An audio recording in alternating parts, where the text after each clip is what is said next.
भारत पर 25% टैरिफ। जी हाँ, आवाज अड्डा में आपका स्वागत है। आपके साथ मैं हूं विपिन भट्ट। अमेरिकी राष्ट्रपति डोनाल्ड ट्रंप ने भारत पर टैरिफ लगाने का ऐलान कर दिया है। ट्रंप ने ट्रुथ सोशल पर पोस्ट करके बताया है कि 1 अगस्त से भारत पर 25% टैरिफ लगाया जाएगा।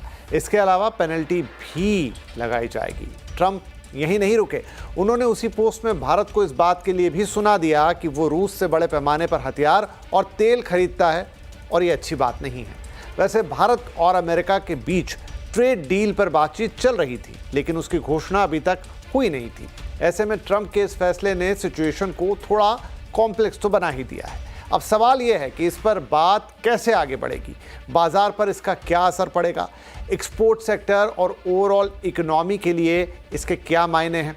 आगे जो अमेरिका के साथ एक और बातचीत होनी है, एक और राउंड की बातचीत होनी है, क्या उसमें ये टैरिफ थोड़े कम हो जाएंगे? क्या ये सिर्फ डोनाल्ड ट्रंप की एक आर्म ट्विस्टिंग है?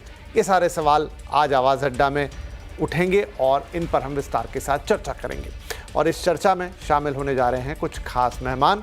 रसना के सीएमडी पिरूज कमाटा साहब, इंडस्ट्री एक्सपर्ट सुनील सुब्रमण्यम जी, पूर्व डिप्लोमेट प्रभुदयाल साहब, द न्यू इंडियन की एडिटर इन चीफ आरती टिक्कू सिंह जी और वरिष्ठ पत्रकार शिवकांत शर्मा तो शामिल हो ही रहे हैं। साथ ही जुड़ रहे हैं सीएनबीसी आवास के economic policy editor Lakshman Roy और एफआईईओ के डीजी और सीईओ अजय सहाय। आप सबका बहुत बहुत स्वागत है। तो शिवकांत जी, आपसे मैं शुरुआत करता हूं। वैसे तो डोनाल्ड ट्रंप साहब अपने चिर परिचित अंदाज के लिए हम सब देख ही चुके हैं उनको, वो कभी भी और कुछ भी कर सकते हैं। क्या आज के इस ऐलान को भी आप ऐसा ही मानेंगे? अभी कोई एक आधिकारिक घोषणा व्हाइट हाउस से, वो जो एक दस्तावेज आता है वो नहीं आया, उनके ट्रुथ सोशल पे ये ऐलान पहले आ गया। देखिए, उनकी आधिकारिक घोषणाएं जो है वो ट्रुथ स्पेशल पर ही हुआ करती हैं, इसलिए है तो ये गीदड़ भभकी। क्योंकि एक तारीख नजदीक आ रही है और डील जो है वो होने को नहीं हो रही थी, इसलिए मुझे लगता है कि ये प्रेशर टैक्टिक है उनकी। भारत को भारत मतलब भारत के जो नेगोशिएटर्स हैं वो घबरा जाए थोड़े से, और जो वो चाहते हैं उस तरह की डील कर लें, ये कोशिश है। और ये कोशिश इन्होंने यूरोपियन यूनियन के साथ भी की। अब देखिए, अंदर ही वहाँ सरपुटबल चल रहा है। जर्मनी कह रहा है कि आपने हमारे हित बेच दिए, फ्रांस के प्रधानमंत्री नाराज हैं। तो एक बार डील हो गई, उससे पीछे तो हट नहीं सकेंगे। ट्रंप तो है नहीं, यूरोपियन यूनियन तो 15% उनके ऊपर लगाया है। भारत ये कोशिश कर रहा था कि कम से कम जो बाकी एशियाई देश हैं, जैसे इंडोनेशिया का बेस रेट इन्होंने 19% रखा है, वियतनाम का 20% रखा है। जो चीज़ें वियतनाम में चीन की कंपनियाँ असेंबल करके भेजेंगी, उन पे 40% रखा है। तो अड़चन क्या थी? ये हो सकता है कि अचानक ये हुआ है कि जो है वो 80% जो फ़ोन बिकते हैं अमेरिका में, वो चीन से आ रहे थे। और उनमें से ज़्यादातर वियतनाम में असेंबल होके आते थे। अब हुआ ये है कि सबसे बड़ा जो निर्यातक है आपके स्मार्टफ़ोन का, वो भारत बन गया है। तो उनको इस बात से भी चिढ़ है। तो हो सकता है कि इस बात पे मामला अटका हो कि क्योंकि आप भारत में असेंबल करके भेज रहे हैं, पुर्जे चीन से बन के आ रहे हैं, इसलिए उसके ऊपर हम एक्स्ट्रा टैरिफ लगाएँगे। भारत की कोशिश ये थी कि लेबर इंटेंसिव इंडस्ट्री, खास तौर पे जैसे चमड़ा है, जैसे आपके जो हैं वो हीरे जवाहरात हैं जिनको पॉलिश करके भेजा जाता है। तो इस तरह के जो उद्योग हैं और या कपड़ा है, वो जो लेबर इंटेंसिव हैं, उस पे कम टैरिफ बेस टैरिफ लगाएँ भारत के ऊपर, ताकि भारत दूसरे देशों से वहाँ प्रतिस्पर्धा में भारत की कंपनियाँ जो हैं वो बेहतर कर सकें। तो ये हो सकता है इस पे मामला अटका हो भारत की तरफ से। तो बहुत सारी बातें हैं अभी जो तय होनी हैं, लेकिन एक बेस रेट वाला जो मामला इन्होंने 25% की जो घोषणा कर दी है, ये डराने के लिए है। और अगर थोड़ा-सा सावधानी से काम लेंगे तो इससे नीचे आ जाएँगे, क्योंकि कई बार वो अपनी बात पे बदल जाते हैं, अपनी डेडलाइन एक्सटेंड कर देते हैं, बशर्ते कि उनको अच्छी डील मिल जाए। वो नंबर के बड़े शौकीन हैं। तो अगर उनको कुछ ट्रिलियन जैसा अगर सुनाई देगा, चाहे उसमें आप एनर्जी की खरीद, जैसे यूरोपियन यूनियन ने कहा है कि साहब हम 600 बिलियन की एनर्जी खरीद लेंगे आपसे। तो ठीक है, आप रूस की बजाय ये कह देंगे हम आपसे गैस और पेट्रोल ले लेंगे, आपसे जी हथियार ले लेंगे, विमान ले लेंगे। तो इस तरह की कुछ डील में अगर लपेट करके कुछ सौदा किया जाए तो सौदा होगा। फिलहाल यही सब एक्सट्रैक्ट करने के लिए मुझे लगता है ये गीदड़ भभकी है। जी। तो जरा मैं इसे पढ़ना चाहूंगा, हमारे और मेहमान भी तब तक हमारे साथ जुड़ रहे हैं। जरा इसकी लैंग्वेज है जिस पर शायद हमें बातचीत करनी चाहिए। तो ट्रंप साहब लिखते हैं, remember while India is our friend, we have over the years done relatively little business with them because their tariffs are too high, among the highest in the world, and they have the most strenuous and obnoxious non-monetary trade barriers of any country. Also, they have bought a vast majority of their military equipments from Russia and are Russia's largest buyer of energy along with China. At a time when everyone wants Russia to stop the killing in Ukraine, all things not good. India will therefore be paying a tariff of 25% plus a penalty for the above starting on August 1st. Thank you for your attention to this matter. Make America great again. तो अब ये जो भाषा है, देखिए, obnoxious का इस्तेमाल कर रहे हैं, स्ट्रेनियस का इस्तेमाल कर रहे हैं, फिर रशिया के साथ जो संबंध है उसको लेकर थोड़ी खरी खरी सुनाने की कोशिश कर रहे हैं, गलत बता रहे हैं उसको। तो कुल मिला के क्या ये इंडिया की आर्म ट्विस्टिंग कर रहे हैं? ट्रेड डील तो करने की कोशिश कर रहे हैं लेकिन हर तरफ से घेरने की कोशिश कर रहे हैं। प्रभुदयाल साहब, आरती मैम और लक्ष्मण जी सब जुड़ गए हैं। लक्ष्मण, आप लगातार इस पूरे मुद्दे को शुरू से कवर कर रहे हैं। इनफैक्ट जो वाणिज्य मंत्री है उनके साथ आपने काफ़ी क्लोजली इस पर रिपोर्टिंग की, काम किया और कई शोज़ आपने इस दौरान किए, और अब ये अचानक ट्रुथ सोशल पर उन्होंने धीरे से बम फोड़ दिया। इस पूरी घटनाक्रम को और जो मैसेज मैंने अभी पढ़ा, उसकी जो भाषा है, इससे क्या आप निकाल रहे हैं इसके मतलब कि क्या वो भारत को एक तरीके से थोड़ा पुश करने की कोशिश कर रहे हैं, आगे जाके फिर वो हमें अपनी शर्तों पे मनवाने की कोशिश करेंगे और फिर शायद ये टैरिफ जो अभी 25% दिख रहा है प्लस उसके ऊपर पेनल्टी, वो थोड़ा इजी हो जाएगा, या फिर ये ऐसा ही रहेगा और आगे एक और राउंड की बातचीत है जिसके ज़्यादा मायने नहीं है? क्या विश्लेषण आप इसका करेंगे? देखिए, दरअसल मुझे लगता है, चूंकि इस इशू को जब जब मैंने समझने की कोशिश की है और जहां तक समझा उसके बाद मैं इस नतीजे पे पहुंच रहा हूं कि आज जब डोनाल्ड ट्रंप इस तरह के ट्रुथ सोशल पे पोस्ट कर रहे हैं तो ये दरअसल इंडिया यूएस ट्रेड डील के बीच जो नेगोशिएशन चल रहा था उस नेगोशिएशन में ये भारत की जीत है। भारत की जीत ऐसे है क्योंकि कई सारे मुद्दे पर, लगभग हर एक मुद्दे पर सहमति बन गई थी। सिर्फ 2 मुद्दे ऐसे थे जिस पर भारत बिल्कुल अपना रेड लाइन खींच लिया था, बोला था कि मैं इससे आगे किसी भी कीमत पर बढ़ूंगा नहीं, इसमें कोई कंप्रोमाइज नहीं करूंगा। उसमें से एक था आपका फूड प्रोसेसिंग को लेकर के, जो फूड प्रोसेस वहां से आते प्रोसेस्ड फूड, उसकी बात है, और दूसरा डेयरी प्रोडक्ट को लेकर के, एग्री को लेकर के। डेयरी और एग्री को लेकर भारत ने कोई भी समझौता करने से इनकार कर दिया। वहां पे भारत ने इससे पहले कई देशों के साथ जो ट्रेड एग्रीमेंट किए हैं, जिसमें यूके भी हैं, यूरोपियन यूनियन के साथ बातचीत चल रही है, तो उनका भी हवाला दिया। देखिए, हम कहीं भी नहीं खोल रहे हैं तो आपके साथ भी नहीं खोल सकते हैं, और ये भारत के लिए वाकई काफी संवेदनशील सेक्टर था और लगातार दबाव इस तरफ यूएस की तरफ से बन रहा था कि आप इस सेक्टर में कुछ न कुछ हमको रियायत दीजिए। तो भारत जब इस पर अडिग रहा तब जाकर के यूएस ने ये यहाँ पे अपना 25% की ड्यूटी लगाई है और पेनल्टी लगाने की धमकी दी है। और भारत दरअसल अडिग रहा, ये भारत के पक्ष में है, क्योंकि ऐसा नहीं है कि यूएस के साथ ट्रेड डील और 25% ड्यूटी लग जाती है तो हमारा एक्सपोर्ट रुक जाएगा या फिर बहुत त्राहिमाम मचने वाला है। जाहिर तौर पे एक बड़ा ट्रेडिंग पार्टनर इंडिया के साथ है, लेकिन कई सारे प्रोडक्ट इंडिया से जाते हैं यूएस, जिसके अगर बहुत महंगे हो गए तो यूएस के लिए बड़ा मुश्किल होगा, जिसमें से एक वहाँ का फार्मा प्रोडक्ट है। ऐसे प्रोडक्ट वहाँ पर जाते हैं। हम लोग सॉफ्टवेयर काफ़ी ज़्यादा एक्सपोर्ट करते हैं, तो ऐसा नहीं कि बिल्कुल हमारे एक्सपोर्ट को रोकने से आप बहुत बेनिफिशियल हो जाएंगे, तो आपके ऊपर भी दबाव बनेगा। जब वहाँ पर महंगाई बढ़ेगी, फार्मा कंपनियों की लागत काफी ज्यादा बढ़ जाएगी। तो एक तो ये बात रही। तो और अब यहां पे रणनीति क्या होगी कि जो यूएस का नेगोशिएटिंग टीम आने वाली है, तो मुझे लगता है कि भारत जल्दी अपने पत्ते नहीं खोलेगा। ऐसा नहीं करेगा कि अपनी तरफ से उल्टा ड्यूटी लगा दें या फिर बायलैटरल ट्रेड एग्रीमेंट की बातचीत को रोक दें। भारत वेट एंड वॉच में रहेगा। नेगोशिएटिंग टीम आएगी तो शायद बातचीत करें और आगे चल के ट्रेड डील का रास्ता खुला रहे। तो ये रणनीति भारत की यहाँ रहने वाली है। लेकिन कुल मिलाकर ये भारत ने अच्छा किया कि अपने रेड लाइन को पार नहीं किया, भले उसने ड्यूटी लगाने का ऐलान कर दिया है। लेकिन ड्यूटी में 2 बातें बता दूं, अभी क्लैरिटी नहीं है कि ये 10% जो बेसलाइन टैरिफ था उस बेसलाइन टैरिफ को ऊपर 25% लगा रहे हैं, वो इसमें इंक्लूड है। दूसरा, पेनल्टी कितनी लगाएंगे वो भी इसमें अभी साफ नहीं किया गया है। अच्छा लक्ष्मण, एक वो जो ब्रिक्स देशों वाला 10% था, क्या वो भी इसमें इंक्लूड रहेगा? जस्ट मैं क्लैरिटी के लिए पूछ रहा हूं।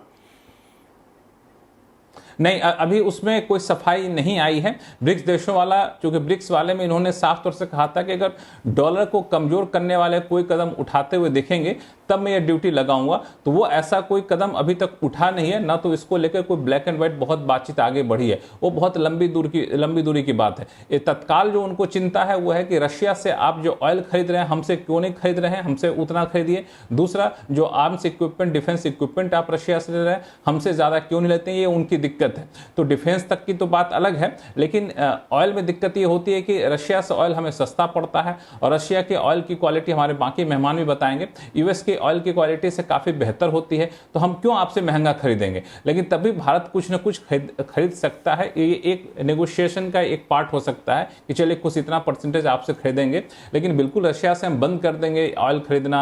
और भारत ने कई बार अलग अलग मंचों पर बोल दिया अगर हम रशिया से बंद कर देंगे तो इंटरनेशनल मार्केट में प्राइसेस कितनी ज्यादा बढ़ जाएगी। लेकिन रशिया से सामान खरीदना बंद तो नहीं भारत करेगा, लेकिन नेगोशिएशन टूल्स के तौर पर हो सकता है कुछ कम कर ले, कुछ उनसे खरीद ले, इस बात की बातचीत करे, लेकिन आगे की बात होगी।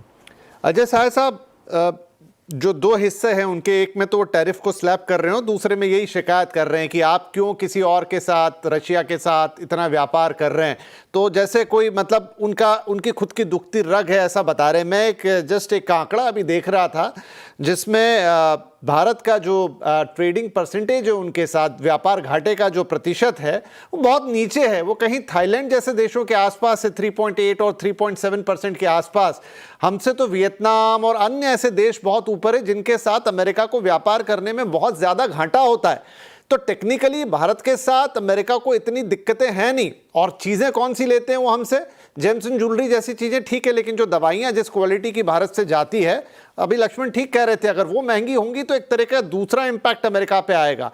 तो दिक्कत क्या है ट्रंप साहब की? क्या वो इस बात से ज़्यादा तकलीफ में है कि हम रशिया से ये ना खरीदें, किसी और से कुछ हथियार ना खरीदें, सब कुछ उनसे खरीदें, या फिर उनको हमारा ये करीब 3.7% और मे बी अराउंड 4% का जो डेफिसिट है वो इतना चुभ रहा है? नहीं, देखिए, डेफिसिट की बात उनको चुभ रही है ये तो नहीं मानता। अभी इंडिया जो 4 ट्रिलियन इकोनॉमी है वो चाइना के साथ रफली $100 बिलियन का ट्रेड डेफिसिट के साथ चल रही है। तो यूएस जैसी इकोनॉमी के लिए कोई इंपॉर्टेंट बात नहीं है। मिस्टर ट्रंप की प्रॉब्लम क्या है? उन्होंने जिस तरह की unilateral one sided free trade agreement European union, Vietnam और इंडोनेशिया के साथ कर लिया है, तो उनको लगता है उस तरह के टर्म वो इंडिया को भी डिक्टेट कर सकते हैं, जो कि नहीं हो रहा है। तो ये बेसिकली उनकी परेशानी है। उन्होंने एक अनसर्टेनिटी का एनवायरनमेंट क्रिएट कर दिया है। अगर वो बोलते 25% ड्यूटी है तो शायद एक्सपोर्टर इंपोर्टर उस पर कैलकुलेशन करते कि हाँ वो एब्जॉर्ब कर सकते, कहाँ नहीं एब्जॉर्ब कर सकते। उन्होंने एक नया एलिमेंट पेनल्टी का ला दिया है, पेनल्टी क्वांटिफाई नहीं की है। तो वो अनसर्टेनिटी बना के रखना चाहते हैं। उनकी अप्रोच कुछ इस तरह की है। और इंडिया ने जिस तरह का स्टांस अब लिया है, और जैसे अभी लक्ष्मण जी ने बोला कि कुछ हमारे नॉन निगोशिएबल पॉइंट हैं, उनको हम नहीं ओपन करना चाहते, तो वो बहुत सही है। आई थिंक यहाँ से इंडिया भी अपनी पोजीशन काफी क्लियर करेगा। और यूएस के ऊपर हमारी डिपेंडेंस है ये ऐसा कुछ नहीं है। हम बेसिकली एक डोमेस्टिक डिमांड ड्रिवन इकोनॉमी है। यूएस हमारा इंपॉर्टेंट ट्रेडिंग पार्टनर है, बट जब भी कोई बायलैटरल डील होती है तो वो दोनों देशों के लिए गेन्स की बात होनी चाहिए। ये वन साइडेड डील नहीं होगी। मेरे को जरूर लगता है कि इंडियन गवर्नमेंट ये इंश्योर करेगी कि एक वन साइडेड डील ना बने। जी प्रभुदयाल साहब, जो अमेरिका की 2-3, अगर हम इसे 3 टुकड़ों में बांटे कि एक तो सीधा सीधा ट्रेड हो गया कि मेरा ये सामान आपके यहाँ इस ड्यूटी के साथ जाएगा, आपका वो सामान मेरे यहाँ इस ड्यूटी के साथ आएगा, उसमें तो चलिए आप बैठ के टेबल पर बातें कर सकते हैं। दूसरी चीज़, कुछ ऐसे सेक्टर्स जैसे जीएम क्रॉप्स या फिर ओवरऑल एग्रीकल्चर, वो हमारे किसानों के हित से जुड़ा हुआ मामला है, उस पर शायद कंप्रोमाइज़ शायद क्या नहीं हो पाएगा। तीसरी चीज, आपका ये निर्णय कि आप दुनिया में किसके साथ क्या खरीदते हैं और क्या नहीं, ये तो एक किसी भी राष्ट्र की संप्रभुता से भी जुड़ा हुआ मामला है। अब ये 3 अलग अलग मुद्दे अगर हम पकड़ें तो भारत शायद पहले मुद्दे के साथ उतना असहज नहीं होगा की जा सकती है, थोड़ा उनको रिले दिया जा सकता है, थोड़ी रिलीफ दी जा सकती है, लेकिन जो बाकी के दो मुद्दे हैं क्या वो कहीं से भी कंप्रोमाइजेबल हैं या उसको भारत को टैकल करने में थोड़ी इश्यूज आएंगे ट्रंप के साथ? विपिन जी, मैं यहाँ 3 हफ्ते से अमेरिका में हूँ और लोगों से मिल रहा हूँ और कई मुद्दों पे बातचीत होती है, उसमें ये जो ट्रम्प टैरिफ पे भी बात होती है। यहाँ लोगों का ये भी मानना है कि इन टैरिफ से डोमेस्टिक मार्केट को बहुत नुकसान पहुंचेगा, चीजें महंगी होती जा रही हैं, रिसेशन के कुछ आसार दिख रहे हैं और खास तौर पे कुछ चीजें जैसे फार्मास्यूटिकल्स, इनसे तो आम आदमी भी बहुत चिंतित है इसके बारे में, क्योंकि भारत से बहुत बड़ी तादाद में फार्मास्यूटिकल प्रोडक्ट्स आते हैं और लोग चाहते हैं कि इनके दाम ना बढ़े, क्योंकि फार्मास्यूटिकल्स के अगर कॉस्ट बढ़ते हैं तो हेल्थ केयर कॉस्ट बढ़ेंगे, लोगों का जो बोझ है वो बढ़ेगा। लोग नहीं चाहते, लेकिन बहुत लोगों का ये मानना है कि ये ट्रम्प सिर्फ दबाव डालने के लिए कर रहे हैं। देखिए, हमने तो हर तरह से ये कोशिश की है कि हम दबाव को रेजिस्ट करें। जैसा आपने कहा कि बहुत सी चीजें तो हमारी सॉवरेंटी, हमारी संप्रभुता से संबंधित है। अब हम वहां से अगर डेयरी प्रोडक्ट्स इंपोर्ट करते हैं तो देखिए इसमें कई एस्पेक्ट्स हैं। एक तो बहुत बड़ा मुद्दा जो यहाँ पर इंडियन अमेरिकन कम्युनिटी कह रही है कि यहाँ पर जो कैटल को जो फीड दिया जाता है उसमें एनिमल प्रोडक्ट्स भी मिले होते हैं, उसमें एनिमल फीड मिला होता है।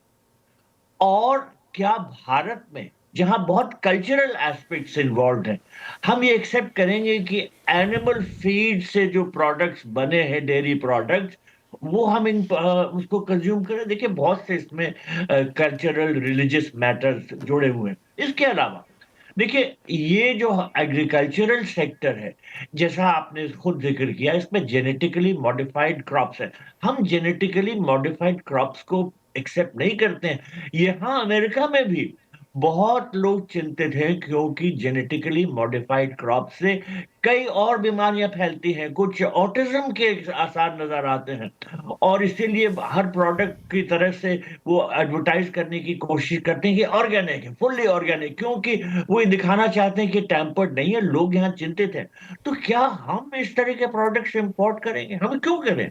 हम जो है सही काम कर रहे हैं कि रेजिस्ट कर रहे हैं कि अमेरिका से हम जेनेटिकली मॉडिफाइड क्रॉप्स नहीं लेंगे। और जहां तक डेयरी प्रोडक्ट्स की बात है, हम अपनी डेयरी इंडस्ट्री को प्रोटेक्ट करेंगे, एग्रीकल्चरल सेक्टर को प्रोटेक्ट करेंगे, लेकिन कुछ और भी मुद्दे इनके साथ जुड़े हुए हैं जिनसे भारत सरकार चिंतित है और इसीलिए इतनी आसानी से ये ट्रेड डील नहीं हो पा रही है। अब ट्रंप तो पूरी तरह से दबाव डाल, वो हमेशा ऐसा ही करते हैं। वो ये चाहते हैं कि वो दबाव से भारत झुक जाए, लेकिन उनका ये दबाव जो है उनके अपने लोगों को नुकसान पहुंचा रहा है। तो मेरे विचार में ये जो मुद्दा है बड़ा पेचीदा है।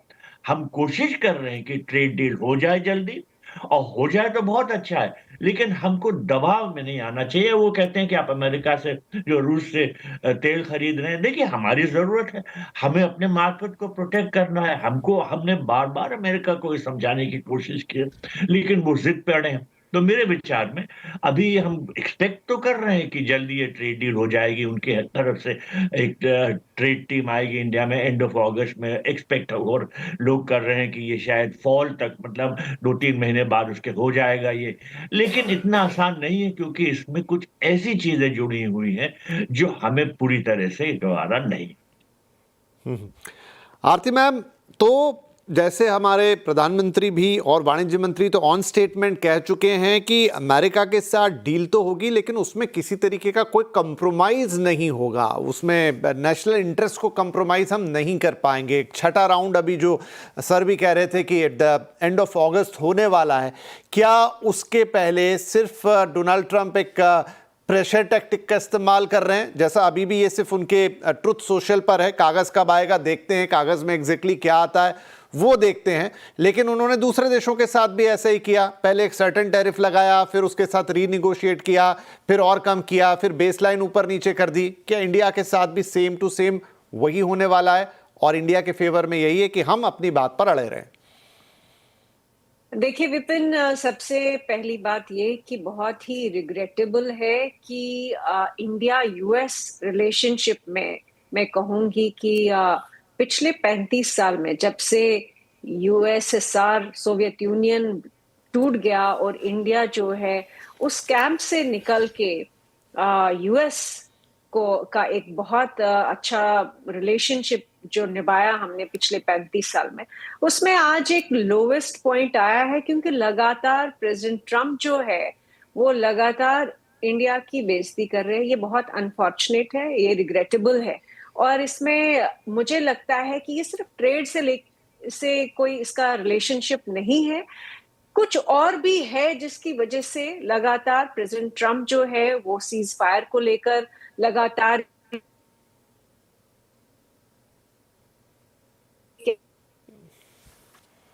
जी आरती, कनेक्ट करने की कोशिश करते हैं आपको, शायद थोड़ा ऑडियो और लाइन का इशू है। Will try to connect you again. Piruz साहब के पास जाता हूं। पिरूज सर, चलिए इसमें जो भी कुछ इन्वॉल्व है, लेकिन अभी सिर्फ प्योरली बिजनेस की बात करते हैं। अगर अमेरिका इंडिया पर 25% का टैरिफ नॉन निगोशिएबल वे में, आगे कितना निगोशिएशन होगा वो हमें देखना होगा, प्लस वो जो पेनल्टी की बात कर रहे हैं, प्लस वो ब्रिक्स वाली कोई चीज़ आ जाती है, क्या इंडिया के एक्सपोर्ट सेक्टर पर या हमारी इंडस्ट्रीज पर इसका नेगेटिव इम्पैक्ट तो डेफिनेटली आएगा। चीज़ें महंगी होंगी और कंपटीशन बहुत बढ़ेगा, वहाँ पर आपको टिकना होगा। लेकिन जो एक दलील हमेशा दी जाती है कि आप ये देखिए कि आपके जो दूसरे मुल्क हैं उनके मुकाबले आपके टैरिफ का है। अगर आप वियतनाम से कंपटीशन में खड़े हैं तो क्या आपका उनसे कम है? अगर आप चीन के साथ खड़े हैं तो उनके मुकाबले आपका कितना कम है? और अगर कंपैरेटिव टैरिफ आपका कम है तो फिर शायद आप एक बेटर पोजीशन में होंगे। अब ये दो चीज़ें हैं, क्या ऐसा करके हम अपने आप को माने कि हमारी पोजीशन बेटर हो सकती है, या फिर आपको और टफ निगोशिएशन पे जाना है अगर आपको अपनी इंडस्ट्रीज और अपने सेक्टर्स की रक्षा करनी है? चलो, आपका अच्छा सवाल है। मेरे हिसाब से हमको ये शॉर्ट टर्म थोड़ा पेन झेलना पड़ेगा। आई थिंक इंडियन इंडस्ट्री को समझना चाहिए कि we are very lucky, because ये एक टेक्टोनिक शिफ्ट हो गया है। आज जो ये जो ट्रेड वॉर है उस पर एक टेक्टोनिक शिफ्ट होगा, अखा वर्ल्ड रियलाइन हो रहा है, और ये बहुत अच्छे टाइम पे हो रहा है, बिकॉज इसमें हमारे पास एक स्ट्रांग लीडरशिप है। हमारे पीएम बड़े स्ट्रांग है, हमारे कॉमर्स मिनिस्टर बड़े स्ट्रांग है, और वो उन्होंने एक जो डिसीजन लेंगे हमको as industry as people support करना पड़ेगा। अब डेफिनेटली कोई भी ऐसा डिसीजन होता है, सेम वे वॉर में भी होता है, डेफिनेटली शॉर्ट टर्म थोड़ा पेन होगा, थोड़ी इंडस्ट्रियों को सफर करना पड़ेगा, सबको नहीं, पर उसमें जो लॉन्ग टर्म इंडिया का फायदा हमको देखना है। और हमको बिल्कुल हमने को कॉम्प्रोमाइज करके कोई भी हमारी सोवरेनिटी, सिक्योरिटी, फूड सिक्योरिटी हो, एग्रीकल्चर हो, डिफेंस सिक्योरिटी हो, एनर्जी सिक्योरिटी हो, उसमें कोई भी कॉम्प्रोमाइज अपने को करने की जरूरत नहीं है। और हमको हमारे गवर्नमेंट को इसमें पूरा सपोर्ट देना चाहिए एज वन वॉइस। मैं तो कहूंगा ऑपोजिशन को भी, वो ऑपरेशन सिंदूर हो कि ये जो ऑपरेशन ट्रेड वॉर है, हमको पूरा अपनी गवर्नमेंट को सपोर्ट करना चाहिए, because ultimately they are fighting for the country. ये कोई अपनी तो फाइट नहीं है, they are fighting for India future. और हम अभी इसको अगर झुक जाएंगे तो हम लोग एक सबऑर्डिनेट स्टेट बन जाएंगे। आज मेरे हिसाब से जो मेरा विजन है कि 47 इज नॉट अबाउट जस्ट विकसित Bharat, 47 is about India dominance in the world. और वो डोमिनेंस कैसे होगा कि ट्रेड में हम लोग एक बड़े बड़े क्या बोलते उभर के आएंगे as a big partner to countries. और ये जो अभी जो टेक्टोनिक शिफ्ट हो रहा है इसमें ये होने वाला है। People are looking at India seriously. Medium term में, स्मॉल टर्म में लेट अस से यूएस को एक सेकंड बगल में छोड़ते हैं, हमारा जो यूके के साथ ट्रीटी हो गया है, ऑस्ट्रेलिया के साथ हो गया है, दुबई के साथ हुआ है, बाकी मिडिल ईस्ट कंट्रीज से होने वाला है, यूरोप में हो रहा है, इसका फायदा हम देखें। और एक चीज भी पक्की है कि ऐसे बहुत से प्रोडक्ट है जिसमें अमेरिका इंडिया के बिना नहीं रह सकता है, तो वो प्रोडक्ट में तो वो लगाएगा नहीं ड्यूटी, उसके खुद का उसमें हित नहीं है। तो आई थिंक हमको we have to stand firm. और रही एग्रीकल्चर की बात, मेरा ऑनेस्टली मानना है कि ये पूरा डिस्कशन एक इंपॉर्टेंट रीत से ये होना है कि अल्टीमेटली जो क्रॉप में इंडिया आज मेरे हिसाब से वर्ल्ड में नंबर 1 है और हम लोग अच्छी तरह उसको एक्सपोर्ट कर सकते हैं, वाई डोंट वी लुक के भाई इसको हम लोग रियायत देने के बाद हम भी इंडिया में ग्लोबली कॉम्पिटिटिव हो सकते हैं। तो मेरा पर्सनली मानना है, जैसे कि डेयरी की बात की, डेयरी में मिल्क और बटर को छोड़ देते हैं, पर जो वैल्यू एडेड प्रोडक्ट है, वो जो वैल्यू एडेड प्रोडक्ट है उसमें इंडिया भी कॉम्पीट कर सकती है वर्ल्ड के साथ, वर्ल्ड भी इंडिया में आ सकता है। एक एग्जांपल देता हूं, मोज़रेला चीज। अब इंडिया इसमें रियायत देने का कोई प्रॉब्लम नहीं, 2 कस्टम ड्यूटी कम दो, लाओ भाई आप मोज़रेला चीज आप हमको दो, हम आपको हमारा मोज़रेला चीज भेजेंगे। तो वैल्यू एडेड एग्री प्रोडक्ट में मेरे हिसाब से अपने को थोड़ा कॉम्प्रोमाइज करना चाहिए, पर जो बेसिक कमोडिटीज है, एग्रीकल्चर कमोडिटीज़ है, जो डेयरी कमोडिटीज़ है, उसमें अपने को बिल्कुल कॉम्प्रोमाइज़ नहीं करना चाहिए, बिकॉज इसमें हमारा फार्मर का और हमारी फूड सिक्योरिटी का डेफिनेटली प्रॉब्लम है, बिकॉज मैं फूड से आता हूँ, ये डेफिनेटली बताऊंगा आपको। सेकंड, यूएस ने भी, आप वो लोग ये ट्रम्प अपने ट्रूथ सोशल में बोलते हैं कि non tariff barrier India king है, तो यूएस भी नॉन टैरिफ बैरियर का किंग है। आज कोई भी इंडियन एक्सपोर्टर को पूछ लो, अमेरिका में नॉन टैरिफ बैरियर नहीं है क्या? आज हर चीज के उनके पास तो बैरियर है। आज इंडियन एक्सपोर्टर को क्या क्या नहीं करना पड़ता है अपने माल को अप्रूव कराने के लिए वहां। और इसीलिए मैं मानता हूं कि ये नॉन टैरिफ बैरियर खाली इंडिया में नहीं है, उनके पास भी है। और इसलिए मैं यूके की जो ट्रीटी हुई है उसमें एक चीज मैंने नोटिस की है, वो कॉम्प्रिहेंसिव अग्रीमेंट है, खाली ट्रेड की बात नहीं हो रही है, बाकी सब मुद्दे, ईज ऑफ डूइंग बिजनेस है, वीजा के मुद्दे है, ये जो सोशल सिक्योरिटी के मुद्दे है, वो सब मुद्दों की बात हो रही है। और उससे फायदा ये हुआ कि इंडिया को एक प्रॉपर क्या बोलते बैलेंस ट्रीटी मिला है। तो मेरा इसीलिए मानना है कोई शॉर्टकट करना नहीं है, कोई हाफ वे करना नहीं है। India should negotiate A comprehensive proper treaty with USA in India's best interest, and Indian business, Indian people should support the government towards it.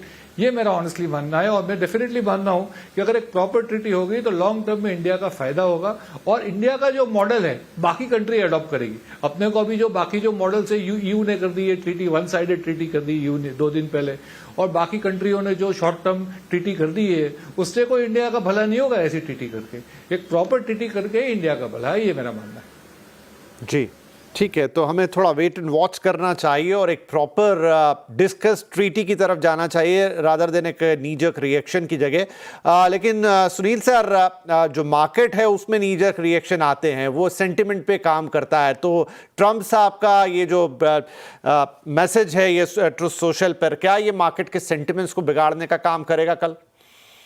बिल्कुल, नीजक रिएक्शन तो होगा ही, क्योंकि मार्केट ऐसी चीज है कि डरते हैं लोग, तो आम जनता जब डरता है तो जाके बेचने की कोशिश करते हैं। सेकंड, एफआईआईस इस महीने पूरा उन्होंने करीबन 40,000 से ज़्यादा उन्होंने बिकवाली किया है, मगर उसके पहले 3 महीने में वो थोड़ा इंडिया के ओर पॉजिटिव हो रहे थे। तो अब इसके कारण मेरे ख्याल में एफआईआई फ्लोज आने में वक्त लगेंगे, तो अंटिल क्लैरिटी आती है तो ज़रूर in the absence of FII flows और डोमेस्टिक रिटेल निवेशक डायरेक्ट इक्विटीज में जो आते हैं वो जरूर डरेंगे। तो tomorrow there will be a knee jerk reaction, right. मगर इंस्टीट्यूशनल इन्वेस्टर्स जैसे डीआईआईज और म्यूचुअल फंड्स, ये तो अच्छे स्टॉक्स को कल खरीदने की कोशिश करेंगे, क्योंकि ऐसे नी जॉक रिएक्शन में क्या होता है, एक तो होता है एक्सपोर्ट ओरिएंटेड सेक्टर पे दबाव, और दूसरा होता है कि डोमेस्टिक ओरिएंटेड सेक्टर जैसे बैंकिंग हो या कैपिटल गुड्स हो या कंज्यूमर डिस्क्रिशनरी, वहां पे भी आपको करेक्शन सेंटिमेंट के कारण दिखेगा। तो वहां पे जरूर मैं देख रहा हूं कि डोमेस्टिक इंस्टीट्यूशनल इन्वेस्टर्स बाइंग करेंगे गुड क्वालिटी स्टॉक्स। तो इस क्वालिटी के माहौल में तो वो एक थोड़ा प्रोटेक्शन आ सकता है, मगर जरूर कल सुबह मार्केट में रिएक्शन होगा, दैट इज इनएविटेबल। और मेरे ख्याल में किसी को भी अब के लिए एक्सपोर्ट ओरिएंटेड सेक्टर से थोड़ा सावधान रहे, क्योंकि कितना असर, क्या पेनल्टी लगने वाला है का नहीं। मगर जो करेक्शन हो रहा है आपको broader space, domestic oriented space में कुछ भी उधर करेक्शन होता है तो खरीदने का मौका है। तो थोड़ा बहुत कैश कल से थोड़ी थोड़ी डिप्लॉय करें ऐसे सेक्टर्स में। इसमें बैंकिंग और फाइनेंशियल सर्विसेज आते हैं, कैपिटल गुड्स आते हैं और कंज्यूमर डिस्क्रिशनरी आते हैं। ये तीनों का प्योरली डोमेस्टिक ओरिएंटेड प्ले है, और उधर भी थोड़ा करेक्शन जरूर आएगा कल, तो वहां पे खरीदारी का मौका बनता है। वैसे तो ये मामला जो है ये खाली ट्रेड डील की बात नहीं है। मेरा मानना है कि अगर 25% पे डील खत्म हो गई तो उतना बुरा नहीं है। 20 से 25 हुआ है, 5% ही एक्स्ट्रा टैरिफ लगा है। प्रॉब्लम पेनल्टी की है, और प्रॉब्लम ये मैसेज की वर्डिंग्स की है जो भड़का रहे हैं इंडियन लोगों की। वो प्राइड हर्ट हो रहा है, और पार्लियामेंट भी सेशन में है, तो ऑपोजिशन भी इसको उठाएगी। तो अब के लिए मेरा मानना है कि गवर्नमेंट को कुछ नहीं करना चाहिए, वो ट्रेड डील की टॉक्स चल रही है करके इस पे रिएक्ट ना करे, एक शांति का माहौल बना दे। फिर 2-3 महीने के बाद कुछ प्रोग्रेस करके कुछ डील, जैसे अभी रसना के चीफ भर रहे थे, वो बहुत अच्छी बात कर रहे थे कि हमें गिव एंड टेक करना चाहिए, एक डील जहां पे इंडिया का भी विन हो और अमेरिका का भी विन हो। मगर ये जो रशिया के बारे में है, रशिया हमारे साथ दोस्ती 50-60 साल से रखी है, सभी इंडो पाक वॉर में हमारा समर्थन दिया है, हमारे पूरे डिफेंस इक्विपमेंट उनसे है, स्पेयर पार्ट सब उनसे आ सकते हैं। तो ये नॉन नेगोशिएबल है। तो मेरा मानना है कि अब के लिए अग्री, डेयरी, जेनेटिकली मॉडिफाइड और रशिया से तेल और रशिया से आर्म्स, ये सब नॉन नेगोशिएबल है आपके स्थिति में, क्योंकि ये ट्वीट ने हेल्प नहीं किया। ये ट्वीट मैटर्स को वर्सन कर रही है, क्योंकि ये ऑब्नॉक्शियस ऐसे शब्द यूज करने से ना एक देश की प्राइड को हर्ट होता है। तो मेरा मानना है अभी थोड़ी शांति का माहौल की जरूरत है, कुछ काउंटर रिएक्शन ना करे गवर्नमेंट और शांति से ट्रेड टॉक्स को जारी रखे। मगर ये 5 जो है नॉन नेगोशिएबल, वहां पे मेरे ख्याल में डे 1 से यही चीज के ऊपर बातचीत हो रही है कि कोई भी प्रोग्रेस नहीं हुआ है। 5 बैठक हुआ है पर कुछ प्रोग्रेस नहीं, क्योंकि मुद्दे यही है, पहले दिन से आज तक कोई प्रोग्रेस नहीं हुआ है कि बिकॉज ये 5 हमारे लिए नॉन नेगोशिएबल है।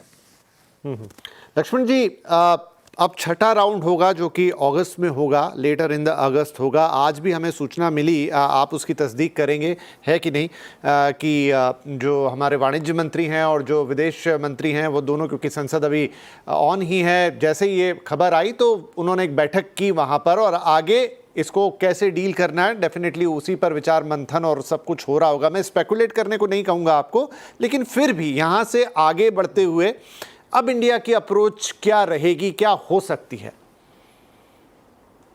देखिए, पहले तो आपने चूंकि सवाल एक पीयूष जी से पूछा था और सुनील सुब्रमण्यम साहब ने भी इस पर थोड़ा सा फोकस किया, तो उसको मैं थोड़ा सा बताना चाहूँगा कि दरअसल यूएस ने जिन जिन देशों के साथ डील किया है, जैसे यूरोपियन यूनियन हो गया, यूके हो गया, इंडोनेशिया हो गया, उन देशों के साथ डील को देखिए तो इंडोनेशिया के साथ 19% है, यूरोप के साथ 15% है, यूके के साथ 10% है। ठीक है, इनके प्रोडक्ट जब यूएस में जाएंगे तो ये ड्यूटी वहां पर लगेगी, लेकिन जब यूके के प्रोडक्ट इन देशों में जाएंगे, चाहे फार्म प्रोडक्ट इनके जा रहे हों, चाहे बाकी दूसरे प्रोडक्ट जा रहे हों यूएस वाले, तो वहां पर कोई ड्यूटी नहीं लगेगी। तो ये उनकी डील है। अगर उनसे आप तुलना करें तो इंडिया 25% लगने के बाद भी जिन देशों के साथ डील यूएस कर चुका है उनसे ज्यादा बेहतर पोजीशन में है, क्योंकि इंडिया ने कोई ऐसा डील नहीं किया कि यूएस के सारे प्रोडक्ट ड्यूटी फ्री हमारे यहाँ आएंगे। इन देशों ने, जिन देशों ने डील किया है, उन्होंने कहा है कि हम इतना इन्वेस्टमेंट करेंगे, इन्वेस्टमेंट की एक सीमा की है, वादा किया है। यूएस के साथ ऑयल खरीदने का वादा किया है, आर्म्स खरीदने का वादा किया है।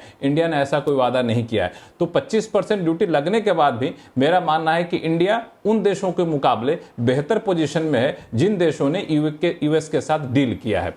अब दूसरी चीज, यहां से अप्रोच क्या होगा, तो भारत हमारे आपके लिए सरप्राइज यहां पे है, लेकिन एक हफ्ते से जब से इंडिया की नेगोशिएटिंग टीम वहां से आई है यूएस से, उसके बाद से भारत सरकार कह सकते हैं कि वो जिस मूड में थी उनके लिए सरप्राइज नहीं है, क्योंकि भारत ने साफ कह के आ गया था कि मैं इस रेड लाइन से आगे नहीं बढ़ूंगा। फिर हुआ कि चलिए हमारी टीम आपके यहां जाएगी, फिर आगे बातचीत होगी।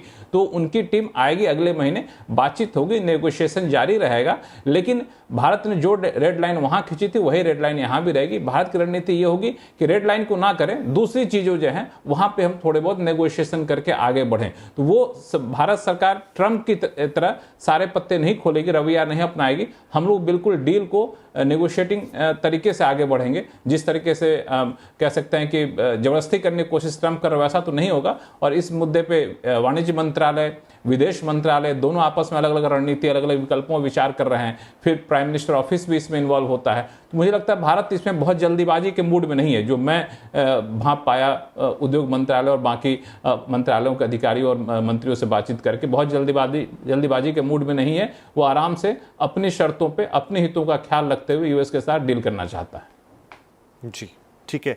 आरती मैम, शायद आप कुछ कहना चाह रहे थे जब मैं लक्ष्मण जी के पास जा रहा था। विपिन जी, सुनील जी ने इनफैक्ट बहुत अच्छे से विस्तार से समझाया कि ये ट्रेड डील जो इंडिया और यूएस में हो रही है वो उसके अपने एक डायनेमिक्स है, और इंडिया ऑब्वियसली अपने इंटरेस्ट को मद्देनजर रखेगा और उसी के अकॉर्डिंगली ही डील होगी। लेकिन सवाल एक्चुअली प्रेसिडेंट ट्रम्प के शब्दों का है, जो वो लगातार प्रोवोकेशंस दे रहे हैं इंडिया के खिलाफ और लगातार नीडल कर रहे हैं हमको, जो रिग्रेटेबल है और अनफॉर्चुनेट है। क्योंकि जैसा मैंने कहा कि इंडिया और यूएस की जो स्ट्रेटेजिक पार्टनरशिप है पिछले 35 साल से आउट ऑफ द वे, खासकर ये सरकार जो है वो गई है यूएस से संबंध और बेहतर बनाने के लिए। प्राइम मिनिस्टर मोदी ने, आपको याद होगा, ह्यूस्टन में हाउडी ट्रम्प के इवेंट में उनको पूरा सपोर्ट दिखाया। फिर प्रेसिडेंट ट्रम्प यहाँ आए और बहुत ही आदर सत्कार प्राइम मिनिस्टर मोदी ने दिया।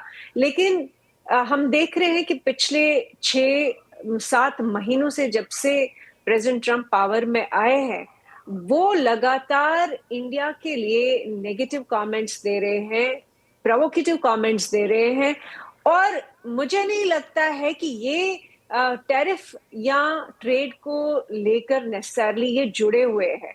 क्योंकि अगर आप देखें, इनफैक्ट सुनील जी ने सही कहा कि अभी 20 से 25% ही है। हाँ, ये अलग बात है कि पेनल्टी का शब्द जब प्रेसिडेंट ट्रंप लगा रहे हैं तो उसमें ये एक अलग डायनेमिक नजर आता है। और मुझे जो समझ आ रहा है वो ये है कि हमारी जो फॉरेन पॉलिसी रही है प्रो यूएस, खासकर जो पिछले 11 साल में बहुत ज्यादा मैं कहूंगी रही, कि हम लोग एक टाइम पे हम लोग जब जो प्रेसिडेंट ट्रंप ने आज बात कही है कि रूस से हम सबसे ज्यादा वेपन्स लेते हैं और रूस से अब हम एनर्जी ले रहे हैं, लेकिन अगर आप देखें कुछ साल पहले तक, इनफैक्ट जब प्राइम मिनिस्टर मोदी के जो एडवाइजर्स, खासकर अजीत डोवल और जयशंकर जी जो है, दोनों का जो संबंध यूएस के साथ है और बहुत ज्यादा घनिष्ठता दिखती है, उसमें हमने देखा कि हमने डिवर्सिफाई किया अपनी आर्म्स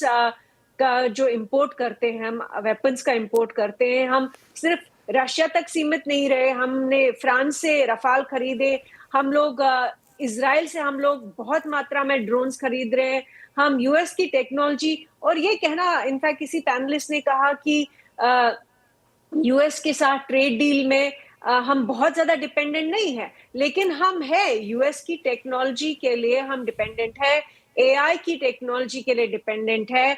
और अगर आप देखें कि सबसे 2 बड़े जो देश है जो एआई और टेक्नोलॉजी में, वो है चाइना और यूएस। और चूंकि चाइना से तो एक्सपेक्टेशन हमारी नहीं है, या चाइना के साथ रिलेशनशिप जो है वो हमेशा बहुत ही वो ट्रेड पे एक लेवल पे ठीक भी है, और दूसरी तरफ हम जब एलएसी के जो डिस्प्यूट्स है, क्राइसिस है, उनकी वजह से हम चाइना से बहुत ज्यादा एक्सपेक्टेशन नहीं रखते हैं टेक्नोलॉजी के सेक्टर में।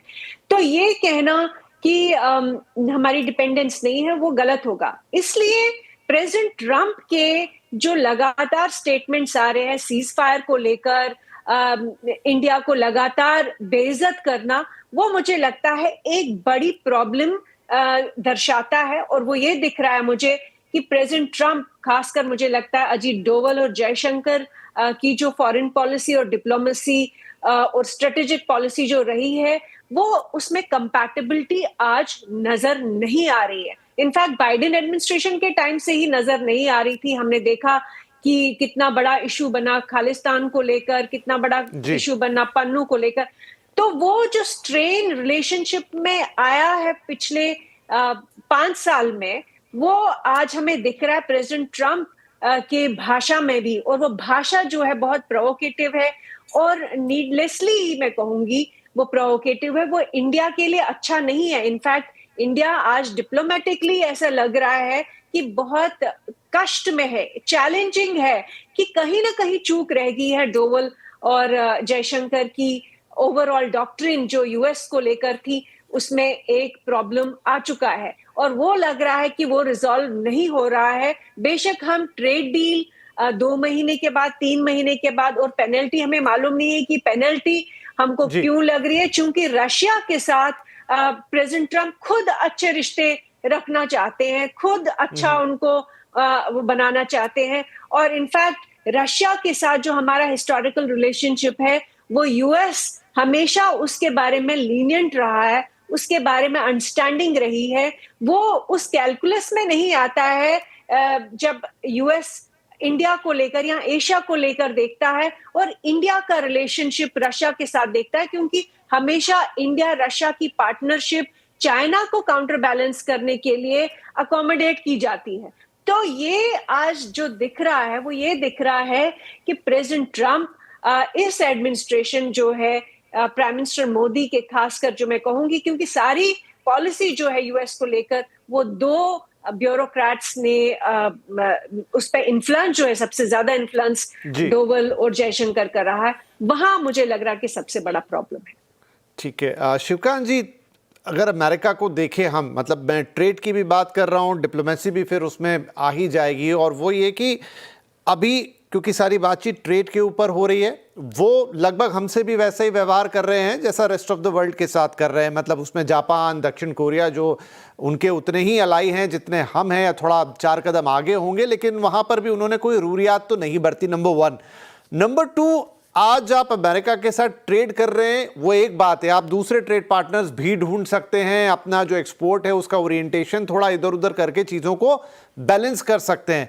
लेकिन अमेरिका, अब जब बात करते हैं पूरे पावर बैलेंस की दुनिया के अंदर, तो क्या आप अमेरिका से दूर हट सकते हैं, या उनके साथ रहना आपके लिए ज़रूरी भी है? और अगर वो ज़रूरी है तो फिर आपको ये ट्रेड और ये सारी चीज़ों को भी शायद ज़्यादा ठंडे दिमाग से, ज़्यादा एकोमोडेटिव होके अभी के सिनेरियो में देखना होगा, और इसे बहुत ही बैलेंस अप्रोच के साथ डील करना होगा।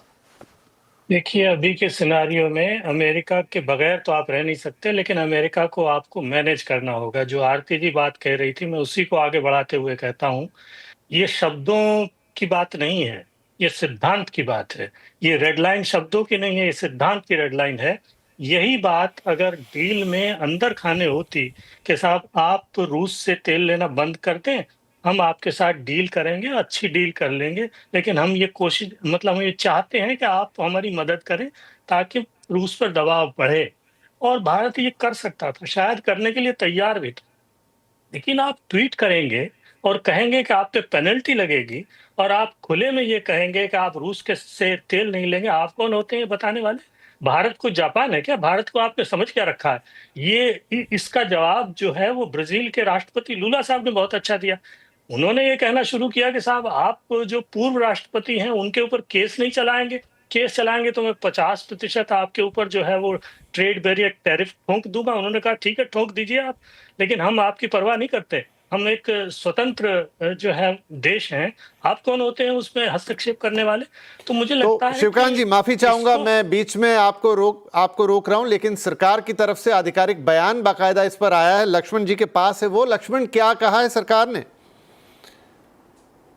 देखिए, सरकार ने बहुत ही सधा हुआ बयान दिया है, और सरकार के बयान में ये कहा गया है कि डोनाल्ड ट्रंप से जो बातें निकल कर आई हैं, जो स्टेटमेंट दिया गया है, उस बयान का विश्लेषण हम कर रहे हैं, और बायलैटरल ट्रेड पर जो बयान आया उसको संज्ञान में लिया गया है। और उन्होंने साफ तौर से ये भी कहा है कि भारत और यूएस जो है नेगोशिएशन में जुटा हुआ था, फेयर हो डील, बैलेंस हो डील, और mutually beneficial bilateral trade agreement हो। पिछले कई महीनों से इस तरह के डील के लिए हम लगे हुए थे, और हम लगातार इसके लिए कमिटेड रहेंगे। यानी भारत ने साफ कर दिया है कि फेयर, बैलेंस्ड और mutually beneficial bilateral trade agreement आगे भी जारी करने के लिए हम कमिटेड हैं। तो यहाँ भारत का ये बयान अपने आप में काफ़ी महत्वपूर्ण है। और दूसरी चीज़ कि भारत सरकार का बयान यह है कि जो ट्रंप का बयान है उसके इम्प्लीकेशन का हम अध्ययन कर रहे हैं। तो बता दो कि इससे पहले उद्योग मंत्रालय के बीच महत्वपूर्ण बैठक हुई, फिर विदेश मंत्रालय, उद्योग मंत्रालय संपर्क में है, प्रधानमंत्री कार्यालय भी इस चर्चा में शामिल है। तो उस बयान का अध्ययन किया जा रहा है, कैसे इसका क्या मायने निकाला जाए, और साथ ही साथ जो सरकार है इस ट्रंप के इस फैसले का जो इम्प्लीकेशन होगा, जो असर पड़ेगा भारत पर, उस असर को कैसे खत्म किया जाए या कम से कम किया जाए, उसके लिए जरूरी स्टेप सरकार उठाएगी, और नेशनल इंटरेस्ट यानी राष्ट्रीय हित का यहाँ पर ख्याल रखा जाएगा। और इन्होंने साफ तौर से कहा भी है कि दूसरे ट्रेड एग्रीमेंट का हवाला दिया अपने बयान में। अपने आप में बहुत बड़ी बात है कि जो अभी सबसे आखिर में comprehensive economic and trade agreement UK के साथ किया गया है, तो जिस तरीके से वहां हमने अपने नेशनल इंटरेस्ट को रखा बचा करके, प्रोटेक्ट करके, वैसे हम बाकी देशों के साथ ट्रेड डील में रहेंगे। तो दो बातें साफ है कि इस ट्रंप की घोषणा के बावजूद भारत और इंडिया के बीच ट्रेड डील पर बातचीत जारी रहेगी। दूसरी चीज कि यूके के साथ जो ट्रेड एग्रीमेंट हुआ वो एक तरीके से एक आदर्श ट्रेड एग्रीमेंट के, मॉडल ट्रेड एग्रीमेंट के तौर पर भारत पेश करेगा जब भी यूएस के साथ ट्रेड डील करेगा। तो जी, तो ये एक काफ़ी clear statement from the government of India कि देश का हित, देश के किसानों का हित, देश की तमाम आर्थिक हित वो सबसे ऊपर हैं, और उन्हीं को ध्यान में रखते हुए बातचीत को आगे बढ़ाया जाएगा। इसी के साथ एक छोटा ब्रेक ले रहा हूँ, ब्रेक के बाद शिवकांत जी आएंगे, लौटेंगे, आप अपनी बात को पूरा कीजिएगा, और 2-3 अहम सवाल रहेंगे इस पूरे मसले को लेकर कि यहाँ से अब भारत का रुख किस तरीके का दिखाई दे रहा है? सरकारी और आधिकारिक बयान भी आ चुका है। एक छोटा सरकार का भी इस पर आधिकारिक बयान आ गया है कि वो प्रेसिडेंट ट्रंप के उस बयान का विश्लेषण कर रहे हैं, लेकिन भारत और अमेरिका के बीच में ट्रेड टॉक्स ऑन है और एक बात साफ कर दी गई है कि इस बातचीत के दौरान भारत के जो हित हैं, जो आर्थिक और व्यापारिक हित हैं, उनका ख्याल रखा जाएगा। यहाँ के जो सेक्टर्स हैं, कारोबार हैं, एमएसएमईज हैं, एसएमईज हैं, उनका ख्याल रखा जाएगा, किसानों का ख्याल रखा जाएगा और जो भी कोई डील होगी वो भारत के हितों के मद्देनजर ही की जाएगी। ये बात बिल्कुल साफ कर दी गई है। Now back to the guest. Shivkant ji, अब सरकार ने एक बार फिर से उस चीज को दोहराया, पहले भी ये बात कही थी और अब फिर कहा है कि ठीक है सब कुछ उन्होंने जो भी कहा, लेकिन हम अपने हितों की अनदेखी करके आपके साथ आगे नहीं बढ़ेंगे। उस हितों की अनदेखी की मैं बात कर रहा था कि ये संबंध जो है अब भारत को मैनेज करना पड़ेगा। भारत सरकार अब ये अच्छी तरह जानती है और ये ट्रंप भी जानते हैं कि भारत को तो तैयार कर सकते थे रूस से जो है ऊर्जा न लेने के लिए, लेकिन चीन को कैसे तैयार करेंगे? चीन बिल्कुल नहीं मानेगा इस बात को और इसलिए क्योंकि चीन नहीं मानेगा तो भारत मानने के लिए बाध्य नहीं है, ब्राजील भी मानने के लिए तैयार नहीं है। तो ये एक बजाय इसके कि वो ये चाहते थे, ट्रंप साहब ये चाहते थे कि रूस के ऊपर दबाव के लिए वो एक बड़े देशों का मोर्चा बना ले, तो ये मोर्चा बनाने की बजाय उन्होंने मोर्चा तोड़ने का काम कर दिया। कई बार वो अपने बयानों से ऐसी गलती कर जाते हैं। तो अब ये होगा कि उन्हें मैनेज करने के लिए आपको चीन, ब्राजील और रूस, इन तीनों के साथ मिलकर चलना पड़ेगा। जहां तक रूस के साथ संबंधों की बात है, हथियार खरीदने की बात है या हम जो भी करें रूस के साथ, ये भारत का और रूस का आपसी मामला है। आप कूटनीति में ये नहीं होता कि आप किसी से ये कहें कि अगर आप मेरी दोस्ती चाहते हैं तो उससे दुश्मनी कर लें, ऐसा नहीं होता है। आपसे दोस्ती बढ़ाई जा सकती है, इसका मतलब ये नहीं कि दूसरे से हम दुश्मनी कर लेंगे। तो ये भारत को मैनेज करना होगा और ये ट्रंप साहब को सीखना होगा। और ट्रंप साहब के अंतरंग उसमें बहुत से भारतीय हैं, लेकिन दुर्भाग्य की बात है कि वो किसी की बात सुनते नहीं हैं और खासकर ट्वीट करते वक्त वो सुनते नहीं हैं। तो ये जहां भी ये कमी है जिस तरह से हमारी डिप्लोमेसी में, ये बात उनको समझानी होगी और इसके लिए भारत को तैयार रहना पड़ेगा। अब वो पुरानी बात नहीं है कि भारत ये चाहता था या भारत ये मतलब इस तरफ बढ़ रहा था कि चीन को घेरने के लिए अमेरिका के नेतृत्व में एक मोर्चा बने, उस मोर्चे में भारत भी शामिल हो। वो बात मुझे लगता है पीछे हट गई है, क्योंकि चीन के साथ जो अटकी हुई है व्यापार वार्ता, तो भारत के साथ ही क्यों, चीन के साथ भी तो अटकी हुई है ना। चीन के ऊपर तो उन्होंने धमकी नहीं दी अभी, इसलिए चीन के ऊपर वो इंतजार करने के लिए तैयार है, क्योंकि वहां गोटी फंसी हुई है। चीन बहुत बड़ा उनके साथ व्यापारी है, भारत इतना बड़ा व्यापारी नहीं है। हाँ, भारत के लिए अमेरिका का महत्व है। भारत का जो 1.5 ट्रिलियन का जो विदेश व्यापार है, उसमें 13% अकेला अमेरिका है। तो और दूसरा ये है कि अमेरिका से जो सामान हमें मिलता है, जो सामान जिस तरह का अमेरिका जो है रिच बाजार है, उसकी हमें जरूरत है। तो ठीक है, वो अपनी जगह है, लेकिन कूटनीति में अगर अमेरिका ये दिखाने लगे और भारत उसके ये जो है भारत सरकार के लिए संभव नहीं होगा। जैसे युद्ध विराम की बात थी, बड़ी अच्छी बात है कि किसी तीसरे देश ने युद्ध विराम का कहा और आपने मान लिया, लेकिन आपने चौड़े में कह करके भारत सरकार के लिए मानना ये जो है असंभव बना दिया है। इसी तरह से आपने ये कह के कि आपके ऊपर पेनल्टी लग जाएगी, ये बात असंभव बना दी है। अब भारत सरकार अगर पहले चाहती भी थी तब भी अब नहीं चाहेगी कि रूस के साथ जो एनर्जी का उसका जो व्यापार है उसको कम करे या बंद कर दे। बिल्कुल ये अब संभव नहीं है जी।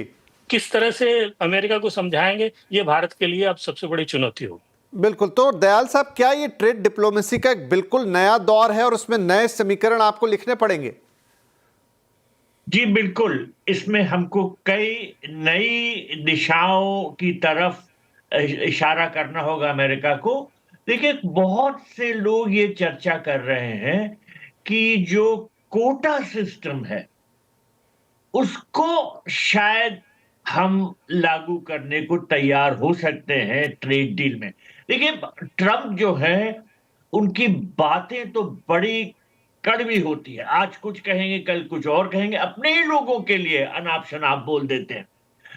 और ये भी नहीं कि वो किसी के दोस्त हैं, वो पूरी तरह से ट्रांजैक्शनल पॉलिसी परस्यू करते हैं।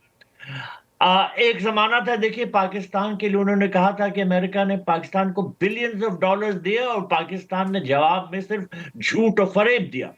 लेकिन आज उसी पाकिस्तान के जो आर्मी चीफ हैं उनको बुला के वो अपने साथ लंच करा रहे हैं। और अब बात पूरी सामने आ रही है जब पाकिस्तान के प्रेसिडेंट ने जनरल कुलूरी, जो अमेरिका के बड़े जनरल हैं, उनको निशाने इम्तियाज से नवाजा। क्यों किया? क्योंकि अमेरिका को पाकिस्तान ने अपने बेसेस इस्तेमाल करने की इजाजत दी थी। तो क्या हो रहा है बिहाइंड द सीन्स, इसको पूरी तरह से समझने में हो सकता है कुछ देर हो रही है, लेकिन इसमें कोई दो राय नहीं हो सकती कि जो भारत सरकार ने ये स्टेटमेंट दिया है ये बिल्कुल उचित है, बिल्कुल सही है। और ये दिखाता है कि हम अपने देश को हितों के, जो देश के हित है, इनको त्यागने के लिए तैयार नहीं है। देखिए, ये जरूरी है कि ये बात हमको ध्यान में रखनी पड़ती कि अमेरिका एक बड़ा हमारा ट्रेड पार्टनर है। 129-130 बिलियन का पिछले साल इनके साथ ट्रेड रहा है। हम नहीं चाहते कि हमारे एक्सपोर्ट्स को नुकसान पहुंचे, लेकिन ये तो ऐसी पॉलिसी परसू करने की कोशिश कर रहे हैं डोनाल्ड ट्रंप कि जैसे हमारी आर्म ट्विस्टिंग करेंगे। तो हमने पूरी तरह से रेजिस्ट किया। देखिए, भारत के जो लोग हैं उनको पूरी तरह से गवर्नमेंट के सपोर्ट में आना चाहिए, क्योंकि ऐसा नहीं लगना चाहिए कि हम एक डिवाइडेड नेशन है। पॉलिटिकल पार्टीज के लिए भी ये आवश्यक है कि ये एकजुट होके जो अमेरिका की आर्म ट्विस्टिंग है इसको रेजिस्ट करें। और हम जरूर निगोशिएट करेंगे, एंड ऑफ अगस्त में बातचीत फिर बढ़ेगी। लेकिन जो अमेरिका चाहता है कि ट्रेड और पे बात इस दिशा में बढ़े कि हम एग्रीकल्चर और डेयरी सेक्टर्स में यील्ड कर दें, तो वो तो मुमकिन नहीं। मैंने पहले ही बताया था कई इसमें समस्याएं हैं। इसके अलावा हमारी जो अपनी जो फार्मिंग सेक्टर के लेबर है उनको बहुत नुकसान पहुंचेगा। हमको पूरी ओवरऑल पिक्चर को ध्यान में रखना चाहिए। ठीक है सर, क्योंकि समय मेरे पास कम बच गया है। गॉट योर पॉइंट सर, लेकिन लक्ष्मण जी भी कुछ कहना। हाँ सर, बोलिए। जी, दरअसल मैं ये कहना चाह रहा हूं कि इसका एक दूसरा बहुत ही महत्वपूर्ण पहलू उसको समझिए कि ट्रंप साहब जो बार बार ये कह रहे थे कि हमने इंडिया और पाकिस्तान के बीच में सीज फायर करवाया और ये कह के कि हम आप दोनों के साथ अच्छी डील कर लेंगे, तो वो बयान भी अब झूठा साबित हो रहा है, क्योंकि इंडिया ने तो कोई उनके हिसाब से कोई डील की नहीं। अब डील नहीं हुई तो जाहिर तौर पे वो जो बार बार बयान दे रहे थे कि डील के एवज में सीज फायर किया गया, तो उसका एक इंप्लीकेशन ये भी निकाला जा सकता है। ये काफी इंटरेस्टिंग है उस संदर्भ में देखा जाए इस ट्रंप के तरफ से ये इस ऐलान का कि उनका बयान अपने बयान को खुद झुठला रहे हैं कि इंडिया ने डील के नाम पर सहमति दे दी थी, सीज फायर किया था, अब डील हुई नहीं। इसका सीधा सा मतलब है कि इंडिया ने कोई सहमति नहीं दी थी, ये ट्रंप साहब की मनगढ़ंत बातें थी। ये बहुत अच्छा पॉइंट आपने पिक किया लक्ष्मण, इस विषय से थोड़ा दूर हटके, लेकिन it's a good point to pick up कि ये उनकी उस बात को गलत साबित कर रहा है कि हमने ट्रेड की या डील की बात करके आपसे जग रुकवाई थी। वेल एट लास्ट पीटू साहब, थोड़ा सा समय बच गया, बस क्विकली आपको बताना होगा, क्या ये जो मुश्किलात हैं या कह लीजिए जो भी टैरिफ वॉर है, इसमें हम अपने लिए कोई मौका भी देख सकते हैं? हमारी इंडस्ट्री ज़्यादा कॉम्पिटिटिव हो सकती है? नहीं, मैंने अभी बताया कि हमारे लिए बहुत बड़ा मौका है कि अगर हम थोड़ा ये शॉर्ट टर्म पेन ले लेंगे तो will emerge as a bigger economy.